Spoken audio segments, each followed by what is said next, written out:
Hey, you see this ribbon? You know what time it is. It's bow go time.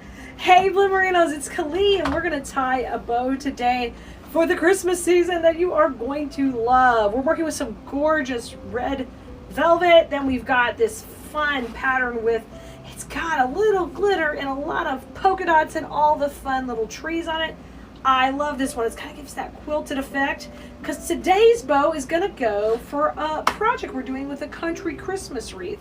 So you're going to see how these two patterns are going to work great to come together to achieve exactly what we want. Come on in, let's get started. If you've never made this kind of bow before, I'm happy to teach you. It's going to be a long tail bow, and what that means, it's got longer tails that kind of can cascade down your wreath. And in design school, where I teach hundreds of ladies every month, and gentlemen, how to make beautiful wreaths, we love to use long-tailed bows in our designs. So this is definitely a great tip I want you to take into account. So the first thing you do is, I like those tails to be about 20 inches. I'm going to measure the 20 there, which is the whole length of the bow maker. If you don't have a bow maker yet, we have an affiliate link we'll be happy to share with you. Just ask in the comments. And if you want to see the finished project this bow is going in, let us know too in the comments. We'll be happy to share that with you as well. I'm going to twist here, okay? So this is a 20-inch tail going down the right. Now we're going to the left side. And my standard loops are generally 6 inches for this size wreath. So 6 inches and twist.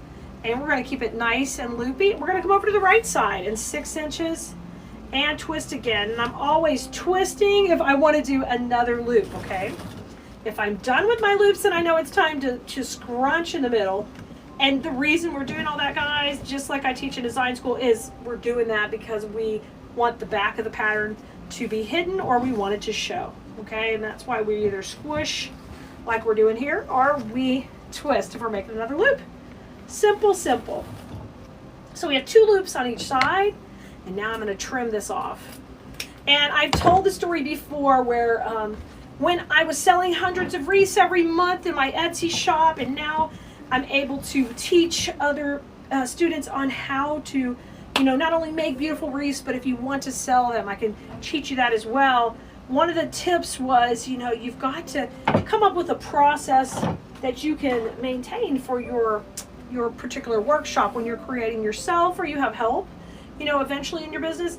And so we created the lingo for these bows, and that's why we'll always call a bow from one side when we call out the recipe. So you'll hear me say that, and that's because I had to create that own lingo for my warehouse team when we were creating, and we were selling lots and lots of wreaths so we could communicate. So that's why this wreath so far, the recipe is a 2 loops on one side. Now we're going to start the next side. This is a gorgeous velvet, and it's a really pretty red. The red has a little tinge of pink in it rather than the red with the orange. So that is such a pretty classic red. I love that. So I'm going to have that tail just a little bit shorter. And the reason I do that is so this lays out really pretty when it's hanging down the door. And now we're going to go for 3 loops on each side. So you guessed it, you knew, the recipe is 2, 3. It's a 2, 3. And as you get closer to the center of the bow, we're going to go shorter. So here it's 5 inches, a little bit shorter. So 5 inches on either side, and we're going to do 3 loops. Right hand forward, left hand back when you're on the right side, and the opposite when you're on the left side. So you can see I'm holding it in the center when I get ready to loop. And you guys, if you just started making bows on the bow maker, or you're wanting to make them by hand, just realize you just go slow, take your time. It's just a lot in your hand. That's why I like the bow maker, because it helps you hold it. But I made lots of bows without it. Before we discovered it a long time ago, and just either way is fine. You can do it either way. So 2 loops, then 3 loops, and I'm going to cut these tails to the same length. So I'll just bring them up here, and I am currently just angle cutting them at an angle. All right, now let's put on the top layer. The top layer is going to be our pattern again from the back. That's a classic move, a tip from design school. Classic because it's just an easy one. We're going to do a little bit different this week, because we're going to make a bow tie in the front. So bow tie is just a loop with no tail, all right? So you make a nice little loop, and you want to figure out about how big you want it on either side. So we just had everybody at 5, so let's go like 4.5. That loop's got to overlap in the back. So once we do that, we're going to take and just gather it right up And then you're going to pop this in the center of the bow maker, and you got a really nice, clean, finished look. All right, so it's a 2-3-1. It's a 2-3-1. Not quite a blast off bow. If you've been a Blue Merino a long time, you know what a blast off. It's kind of almost a reverse blast off. Okay, over here I have cable ties.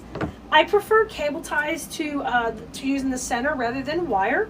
It's totally up to you, but they can get so much tighter. They're one of my favorite things to use. So I'm going to run this right beside, and we'll just bring it straight up. So you guys, if you're not on our text list yet, grab a spot, because then we'll text you out when we have new videos like this, or we have new projects. You won't miss anything. And you'll know exactly what's going on over here at Khalees, because not only am I teaching, I'm always trying to inspire you to decorate your homes in beautiful, beautiful looks and designs and what's trending. And I really try to make it easy for you to learn floral design. Classic combos and gorgeous patterns. I love the lines and direction. And we can always create lines and direction with ribbons, but we can also do it with florals. So we'd love to have you in design school. If you want more information about that, just ask in the comments. We'll be happy to pop it in. Or you can text us anytime at 832-734-5201. Or you can go to textkelea, TEXTKELEA.com, and sign up there for our text list. Look! Stinking cute. Classic. That red, this is a beautiful velvet, and it's hard to get this pretty color. Some are, flat or a little bit more orange than I like. So definitely stock up on this ribbon on Khalees.com because it's gorgeous. So the supply list will have the ribbons we're using, and it also will have links to the video where we use this bow in the finished project. So you can catch it all. Now I'm cutting a strip of ribbon because I'm going to run that right down the center. I'm always big at covering our mechanics, and so that's something I teach a lot of in design school. That we have to build things that are really well constructed, not only for us, but for our customers. If we want to have customers and sell, we want stuff that's going to hold up. And I love the details like this. So we just folded that in half, got a nice little strip, actually probably more like thirds by the time we cut it, okay? And then that runs right down the middle. You see how finished it looks? One of my favorite things to do. 2 knots in there if you can get them. 1 and 2. But if you're struggling with bows, come join us at Design School. We've got hundreds of videos of bow making, wreath making, all the things. I think we're up to over 300 courses recorded in the tutorial, in the portal. And then, that doesn't even count the lives. So we've got so much for you to consume whenever you're ready. All right, Blue Merinos, you can make this too. I can't wait to see you in class. I'll see you guys. Go have fun with flowers. You can do it. Bye, everybody.